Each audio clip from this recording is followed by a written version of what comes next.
एक छोटे से गांव में अर्जुन नाम का एक लड़का रहता था।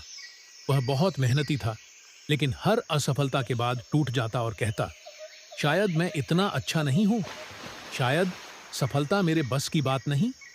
उसकी यह सोच धीरे धीरे उसके आत्मविश्वास को खत्म कर रही थी। एक दिन गांव में एक बुजुर्ग संत आए। अर्जुन ने उनसे अपने मन की बात कही। गुरुजी, मैंने बहुत कोशिश की, लेकिन हर बार असफल रहता हूं। लगता है मेरे जीवन की कोई कीमत ही नहीं। संत मुस्कुराए और बोले, बेटा, मेरे पास तुम्हारे लिए एक काम है। उन्होंने अपनी झोली से एक चमकता हुआ नीला पत्थर निकाला और कहा, जाओ, इस पत्थर की कीमत पता करो, पर इसे बेचना मत। अर्जुन पहले बाजार गया और एक फल वाले से पूछा, भैया, ये पत्थर कितने का खरीदोगे? फल वाले ने मुस्कुराकर कहा, 10 संतरे दे सकता हूं इसके बदले। अर्जुन ने ना कहा और आगे बढ़ गया।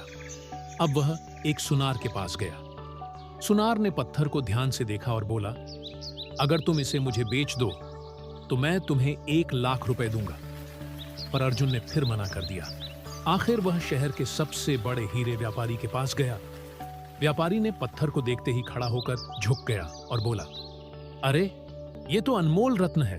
पूरी दुनिया की दौलत भी इस पत्थर की कीमत नहीं चुका सकती। अर्जुन हैरान होकर दौड़ा दौड़ा संत के पास पहुंचा और बोला, गुरुजी, एक ही पत्थर की कीमत किसी ने 10 संतरे बताई, किसी ने लाखों में और किसी ने इसे अनमोल कहा। आखिर सच्चाई क्या है? संत मुस्कुराए और बोले, बेटा, यही जिंदगी का सच है। जैसे सबने अपनी समझ से उस पत्थर की कीमत बताई, वैसे ही लोग तुम्हारे बारे में भी अपनी समझ से राय बनाते हैं, लेकिन असली कीमत वो नहीं बताते। असली कीमत तुम्हें खुद जाननी होती है। अर्जुन की आंखें भर आईं।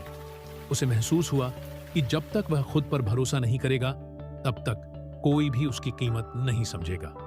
सालों बाद वही अर्जुन एक सफल बिजनेसमैन बना। जब लोग उससे उसके सफर के बारे में पूछते, तो वह मुस्कुराकर कहता, दुनिया तुम्हारी कीमत तब पहचानती है जब तुम खुद अपनी पहचान बना लेते हो।